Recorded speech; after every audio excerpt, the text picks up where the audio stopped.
ఏముందంట సజ్జనార్ గారి చిట్టా ఆయన దగ్గర ఏముందంట, ఆయనకి మళ్ళీ కష్టపడి చదివాడంటనా, ఆయనకు మళ్ళీ కష్టపడి కాలం నాడు ఒక పోలీస్ ఆఫీసర్ అయ్యాడంటనా. ఏముందని ఐబొమ్మ రవి చేసింది తప్పని మా యావత్తు సినిమా ప్రపంచం మొత్తం మాట్లాడుతుంది. ఒక నటిగా నేను కూడా మాట్లాడాను. కానీ ఇటువంటి రవిని ఎన్కౌంటర్ చేయాలి అనడం కరెక్ట్ కాదు. ఎన్కౌంటర్ కంటే ఇంకా భయంకరమైనటువంటి శిక్షలు వేయాలి. చచ్చిపోవద్దు, చచ్చిపోతే చేసిన తప్పులు చేసిన పాపాలు ఒక బుల్లెట్ వెంబడిని వెళ్ళిపోతుంది. అలా కాదు, ఈ తప్పు నేను ఎందుకు చేశానా, ఇంతమందిని నేను ఎందుకు బాధ పెట్టానా, ఇంతమంది కడుపు నేను ఎందుకు కొట్టానా, ఇంతమంది మనోభావాలను నేను ఎందుకు దెబ్బతీసానా అని బాధపడేలాగా చేయమని నేను కూడా పోలీస్ డిపార్ట్మెంట్ రిక్వెస్ట్ పెట్టాను. అసలు ఫస్ట్ దాన్ని న్యూస్ ఛానల్లో రానివ్వకుండా ఎన్కౌంటర్ చేయండి, ఏదన్నా అయితే తర్వాత చూసుకుందాం. ఏదన్నా ఎవరిని తీన్మార్ మల్లన్నానే అసలు ఫస్ట్ న్యూస్ ఛానల్కి ఏంది, అతను ఒకప్పుడు న్యూస్ ఛానల్ పెట్టాడు కదా, అతను ఒకప్పుడు యూట్యూబరే కదా. అలా ఎదుగొచ్చిన మనిషి సినిమా ప్రపంచం గురించి, సినిమా ప్రపంచంలో కష్టాల గురించి, ఆర్టిస్టుల కష్టాల గురించి ఇవన్నీ తెలియవా, ప్రొడ్యూసర్ల కష్టాలు తెలియవా? తెలిసిన ఒక వ్యక్తిగా ఇలా మాట్లాడదాం చాలా ఖండిస్తున్నాను నేను.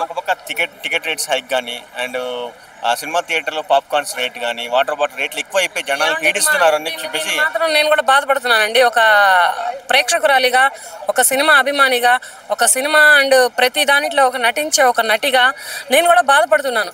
చాలా టూ మచ్ ఉన్నాయి రేట్లు. నేను కూడా మొన్ననే రీసెంట్గా వెళ్ళాను. అసలు మల్టీప్లెక్స్ థియేటర్లలో ఎలా ఉంటాయా, సింగిల్ థియేటర్లలో ఎలా ఉంటాయా నేను కూడా వెళ్ళాను. థియేటర్కి వెళితే ఎంత భయంకరంగా ఉన్నాయంటే టికెట్లు. దీన్ని నేను కూడా ఖండిస్తున్నాను. ఐబొమ్మ రవి చేసింది తప్పే కాదని నేను చెప్పట్లేదు. కానీ మా సినిమా వాళ్ళు, మా ప్రొడ్యూసర్లు ఏంటంటే కొంచెం చూసి, ప్రేక్షకులు పేదవాళ్ళు ఉంటారు అంటే ఇంతకు ముందర లెక్క సినిమాని థియేటర్లో ఎంజాయ్ చేయలేకపోతున్నారు. ఎందుకంటే ముందర టికెట్ల రేట్లు పెరిగిపోయినాయి. దయచేసి ప్రొడ్యూసర్లకు నేను ఒకటే కోరుకుంటున్నానండి, గవర్నమెంట్కి కూడా ఒకటే కోరుకుంటున్నాను, సినిమా థియేటర్ల యాజమాన్యానికి కూడా నేను ఒకటే కోరుకుంటున్నాను.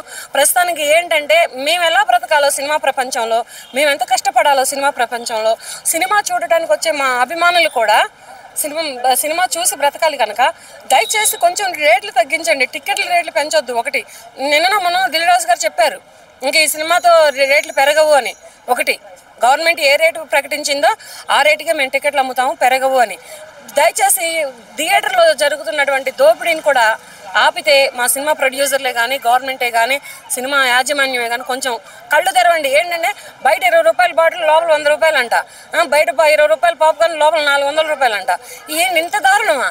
ఇక కూల్ డ్రింక్స్ అవి ఇవైతే విపరీతంగా పెరిగిపోయినాయి రేట్లు. మల్లన్న గారు ఇంకో వ్యాఖ్యలు చేస్తారు, దమ్ముంటే సైబర్ నేరగాలను పట్టుకోండి, ఐబొమ్మ రవి వాళ్ళ లాంటి వాళ్ళని కాదు, సైబర్ నేరగాలను పట్టుకోండి దమ్ముంటే అని చెప్పేసి అన్నారు.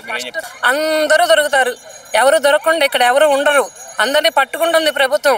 పోలీసులు ఉన్నదే ప్రజల రక్షణకై, ప్రజల సేవకై. అటువంటి పోలీసులను పట్టుకొని నువ్వు, అందులో సజ్జనార్ గారిని పట్టుకొని తెలంగాణ రాష్ట్రానికి ఒక వ్యక్తిని, పోలీస్ డిపార్ట్మెంట్ వ్యక్తిని నువ్వు మాట్లాడావంటే మల్లన్న నీకు మడత పెట్టాలి. మల్లన్న నువ్వు చూసావా బోటుకప్ ఎన్కౌంటర్, ఎటువంటి ఎన్కౌంటర్ నీకు తెలుసా? నువ్వు చూసావా ఎక్కడైనా నువ్వు చూసే మాట్లాడుతున్నావా ఈ మాటలన్నీ?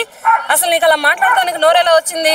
అంత ట్రైనింగ్ తీసుకొని, అంత చదువు చదివి, అంత ఇది పెట్టుకున్నటువంటి ఒక పోలీస్ డిపార్ట్మెంట్లో పోలీసులు అయినటువంటి వ్యక్తులు బోటుకప్ ఎన్కౌంటర్లు చేస్తారా?